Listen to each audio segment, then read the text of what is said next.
तिरंगा यात्रा निकल रही है, क्या मोटो है? मोटो बताइए। मोटो असल में जो मुल्क में नफरतों का माहौल बना दिया गया है, कत्ल गारतगरी का माहौल बना दिया गया है और मुस्लिम मुनाफरत का माहौल बना दिया गया है। मुसलमान तो मॉब लिंचिंग के लिए तो यूज टू हो गया है, आदी हो गया, अब उसे परवाह नहीं है, मार डालो, हम इतने हैं, कितने मारोगे, मार डालो। लेकिन गंभीर बात तब हो जाती है जब कातिलों की हिमायत में सभाएं होने लगते हैं, उनके लिए धरने होते हैं, उनका इस्तकबाल किया जाता है, उन्हें हार पहना, उन्हें हीरो डिक्लेयर किया जाता है, तब चिंता पैदा होती है। क्योंकि इसके ज़रिए तो ये माहौल बनाया जा रहा है कि और दूसरे ऐसे हिंदू पैदा हो, उनमें जोश पैदा हो कि मुसलमान को मारोगे तो हुकूमत भी तुम्हारी सरपरस्ती करेगी, हिंदू समाज भी तुम्हें हार पहनाएगा। ये हमारे देश के लिए बहुत घातक होगा। मैं मुसलमान की हिमायत में नहीं बल्कि अपने देश की हिमायत में और देश की एकता और अखंडता की हिमायत में यात्रा निकाल रहा हूँ। मेरा मोटो देश की एकता है। बुलडोजर गरज रहा है पिछले 15 दिन से, मैं अतीक साहब के उनके लिए बात कर रहा हूँ, क्या मैसेज है ये जो बुलडोजर? मैं तो ये कह रहा हूँ कि जो कातिल हैं, क्या बुलडोज़र सिर्फ मुसलमान के लिए है? कातिल गिरफ्तार नहीं किए जा रहे हैं, उन पर मुकदमा कायम नहीं किया जा रहा है, उनको भगाया जा रहा है। उन कातिलों के घर पर बुलडोज़र अभी तक क्यों नहीं चलाया गया? मेरा सवाल ये है। अगर बुलडोज़र एक कानूनी कार्रवाई है तो कानूनी कार्रवाई के तहत बुलडोज़र उन कातिलों के घर भी चलना चाहिए था, वो क्यों नहीं चलाया गया?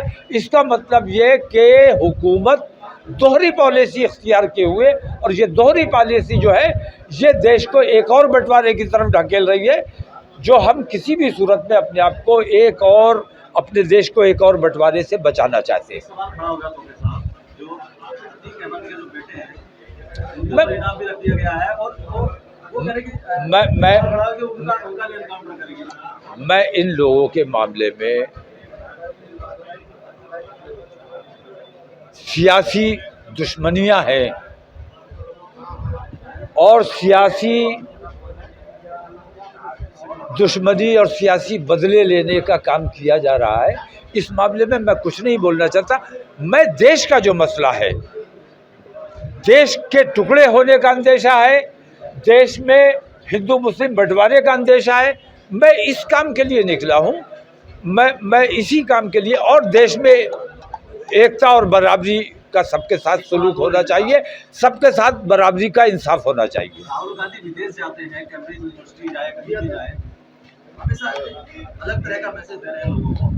जैसे भाजपा का विरोध ना करके देश का विरोध कर रहे हैं, उनका ये बयानबाजी किस तरह देखते हैं आप?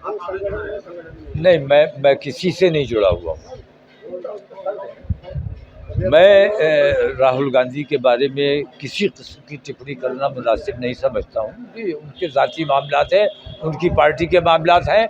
लेकिन इतना मैं ज़रूर जानता हूँ कि देश को बनाने का, देश को बचाने का, अंग्रेज़ों से ग़ुलामी से निजात दिलाने का काम जिन लोगों ने किया, वो आज संघर्ष करने की पोजीशन में है, और जिन्होंने अंग्रेज़ों की ग़ुलामी की, चापलूसी की, वो लोग आज हमारे देश की सत्ता पर काबिज है।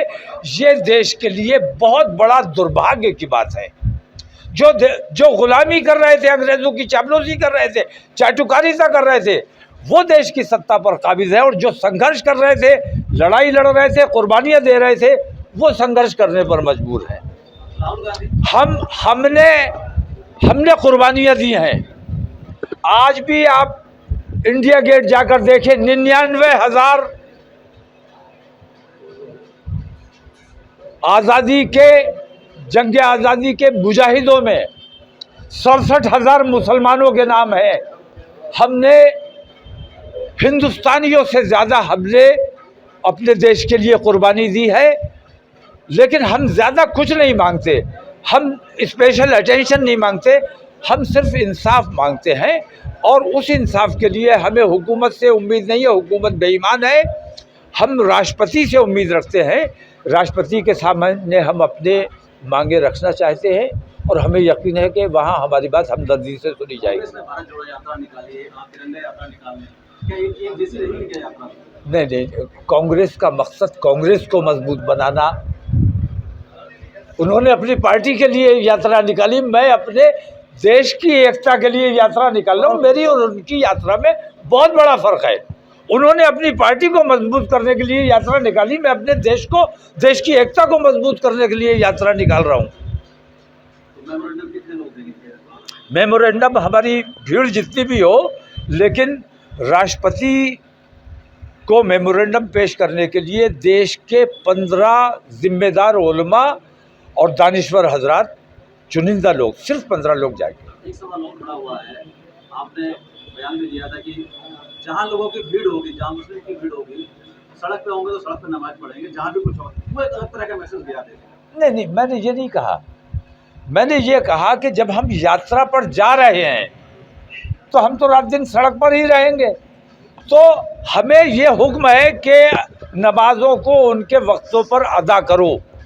तो जहाँ होंगे, किसी के घर पे होंगे, नमाज का वक्त हो गया वहाँ पढ़ लेंगे, सड़क पे होंगे तो सड़क के किनारे खड़े होकर नमाज पढ़ लेंगे। नमाज किसी को सताने के लिए नहीं, बल्कि अपने रब की हुजूर में सजदा व सुजूद होंगे, तो इसमें किसी को एतराज़ होना नहीं चाहिए।